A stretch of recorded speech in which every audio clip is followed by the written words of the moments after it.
अस्सलाम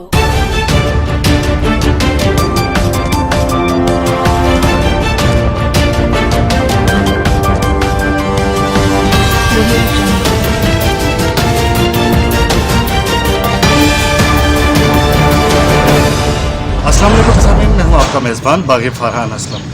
आज हम मौजूद हैं एक ऐसी शख्सियत के साथ जो कि हमारे अटक की बल्कि क्या पूरे पंजाब की जानी मानी शख्सियत है जी। सैयद यावर अब्बास बुखारी साहब के पास जो कि चेयरमैन पब्लिक अकाउंट्स कमेटी के हैं और साथ साथ मैं बताता जाऊँ कि सूबाई वज़ीर हैं जी पंजाब बैतुल माल के और सोशल वेलफेयर के।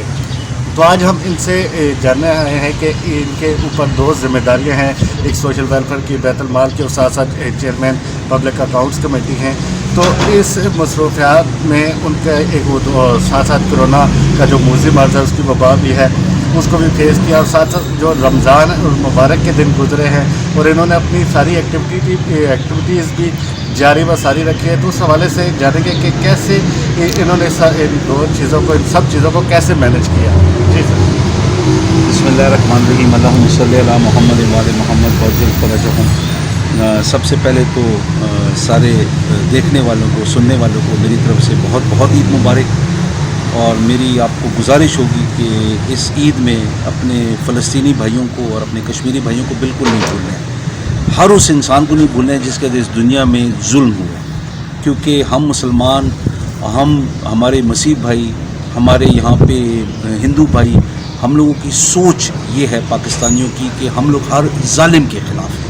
हम लोग सब मिलके और जहाँ पे भी जुल्म हम उसके ख़िलाफ़ आवाज़, कम से कम हम अपनी आवाज़ तो बुलंद करें, यकजा होकर, एक आवाज़ होकर, और तभी उसके अंदर कोई असर होगा। हम जो इस्लामिक उम्मा को रोते हैं कि वो कुछ नहीं कर रहे कश्मीर के लिए या फ़लस्तीन के लिए, और उसके बजाय जाके हाथ मिला रहे हैं एक सेहूनी ताकत के साथ, इसराइल के साथ, तो ये हमारी बदकिस्मती है।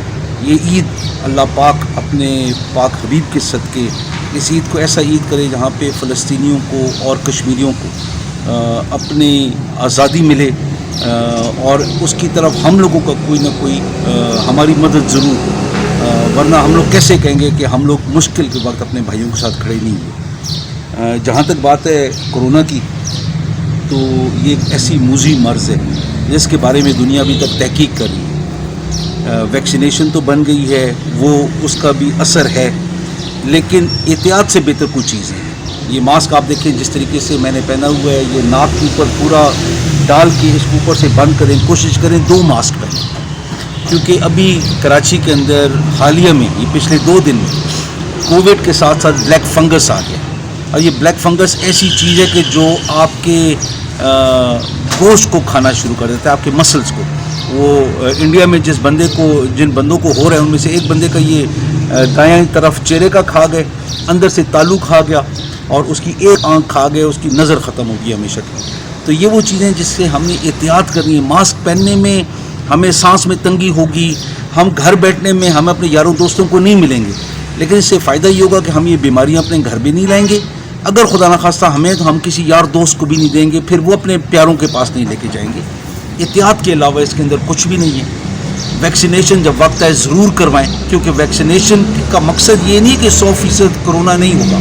इसका मकसद ये है कि अगर कोरोना हुआ उसका जो असर है वो कम से कम होगा, तो हमें शायद ऑक्सीजन की ज़रूरत ना पड़े, हम ऐसे ही ठीक हो जाएं। तो इसलिए वैक्सीनेशन ज़रूर करना है। मास्क पहने, घर से निकलें, जब मास्क पहन के जाएँ वो मास्क घर के अंदर ना लेके जाएँ, बाहर फेंक दें। 5-7 रुपये का मास्क है, लेकिन मेहरबानी करके इधर कंजूसी नहीं करनी है, इधर अपनी जान बचानी है, अपने बच्चों की जान बचानी है, अपने बुज़ुर्ग माँ बाप की जान बचानी है। हम लोगों ने एक्टिविटीज़ में कमी की, उसकी मेन वजह कोरोना ही थी। फिर वो SOPs आपको फॉलो करने पड़े।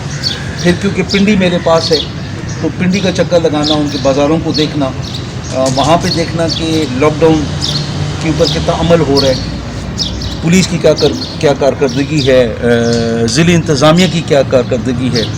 तो ये चीज़ें देखने में, फिर यहाँ पे आप जेल में भी मैं गया, जो हमारे यहाँ पे कैदी हैं उनसे मिलना ज़रूरी होता है, उनको भी कोई ना कोई नसीहत करनी होती है। तो ये वो चीज़ें कि जहाँ पे आप अपनी पब्लिक को और फिर उन लोगों को जो इनको सज़ा हुई है उनको, फिर एडमिनिस्ट्रेशन को, इन सब को साथ ले कर चलना होता है। हम लोग एक मुश्किल वक्त से गुजर रहे हैं।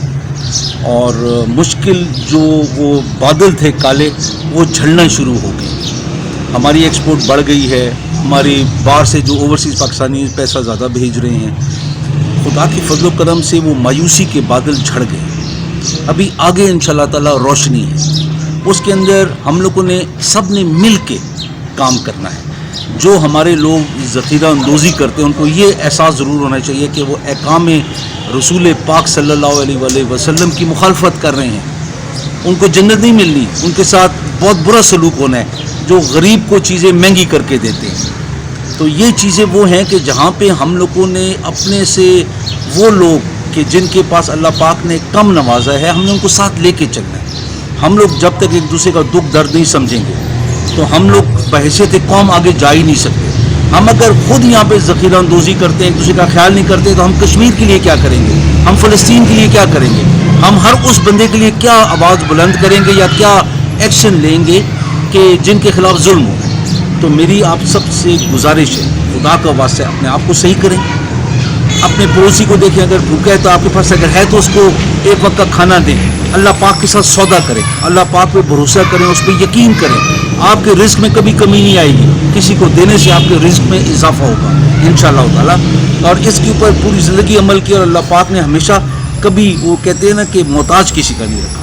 تو یہ میری اپنے بہن بھائیوں کو گزارش ہے, مل کے یہ عید, کرسمس, ان تہواروں کا مقصد کیا ہوتا ہے کہ اپنے سے جو لوگ ہیں جن کے پاس کم ہے ان کو ساتھ لے کے چلیں, خوشیاں مل بانٹ کے, خوشیاں اپنی آپ لوگ ہنستے کھیلتے ہوئے یہ خوشیاں اللہ پاک ہم سب کو نصیب کرے. بحیثیت قوم, بحیثیت ہر مذہب کو فالو کرنے والا, اللہ پاک فلسطین کو, اللہ پاک کشمیر کو, اللہ پاک ہر اس کو جس کا ظلم ہو رہا ہے اس دنیا میں ظالموں سے بچائے, اور ہم لوگوں کو توفیق دے کہ ہم لوگ ان کے کہیں نہ کہیں مددگار ثابت ہو سکیں.